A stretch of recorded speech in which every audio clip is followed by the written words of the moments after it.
دا چې لا هم د زمري 28 ته څو ورځې شته او د پلازمینې کابل په ګډون د هیواد په ټولو ولایتونو کې د لمانځنې تابعیاوې نیول کیږي. خو دلته په ننګرهار کې ولایتي چارواکي وایي چې دا ځل د ملي ورځې د لمانځنې لپاره د نورو کلونو په پرتله ډیر چمتووالی نیولی او هڅه کوي چې سږکال له نورو کلونو څخه په توپیر ولمانځي.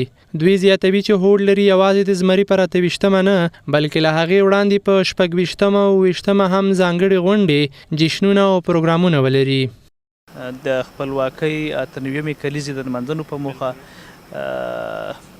هر اړخیز تدابیر نیول شوي دي چې تر ټولو موږ لومړیتوب امنیت ته ورکوو. هیله کوو او هڅه هم دا کوو چې زموږ امنیتي ځواکونه په پوره توان سره هڅه وکړي تر څو په جلال آباد ښار او ولسوالیو کې ټینګ امنیت ونیسي او زموږ د ولایت مقام سپارښتنه هم امنیتي منصوبینو ته دا په دې اړه مو څو ناستې هم ترسره کړي دي چې دوی هم ډاډ راکړی دی له اوسه امنیتي تدابیر نیولي دي. د خپلواکۍ 98مه کلیزه په عمده درې پراخه برخو کې لمانځل کیږي چې لومړۍ برخه به په 26مه نیټه وي چې په هغه کې به د هیواد په کچه د تاریخ پوهانو او لیکوالانو په ګډون سره یو علمي سیمینار ترسره شي په ننګرهار کې چې دا تیر کال په توپیر دی. همداراز په 28مه نیټه به په ننګرهار کې میلې ترسره شي، ځانګړي میلې به تفریحي پروګرامونه به وي.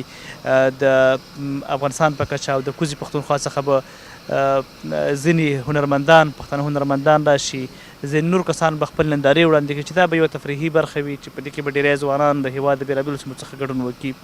28م ریاست چې د خپلواکۍ د 98مې کلیزې سره سمون خوري په دې ورځ به ځانګړې غونډه وي. په دې غونډه کې به د هېواد لوړپوړي مشران د بېلابېلو ولایتونو څخه ننګرهار ته تشریف راوړي.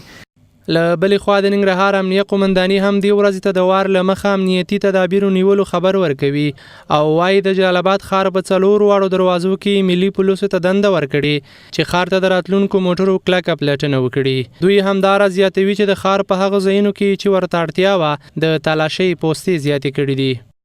ولسونو ته ډاډ ورکوو چې دغه د خوشحالۍ ورځ دی، دغه تاریخي ورځ دی، خپلو خوشحالیو باندې ډکه ولمانځي او انشاءالله امنیتي ځواکونه د دوه اولادونه شپه ورځ د دوی په خدمت کې دي. انشاءالله د هیواد او خلکو دښمنانو ته به هیڅکله د دې اجازه ورنکړو چې زموږ دغه خوشحالي خدای نخواسته په خفګان بدله کړي. موږ د خپلو ولسونو په خدمت کې یو او انشاءالله کوم ستونزه به نه رامنځته کېږي. دغه زموږ په پلې او موټرداره ګزمو کې همدارنګه په چک پوینټونو کې اضافه والی راغلی دی. تاسې ګورئ چې شپه ورځ پولیس په چوکونو کې او په کمربندونو کې ولاړ دی او د خپلو ولسونو د امنیت د خوندیتوب دپاره هلې ځلې کوي.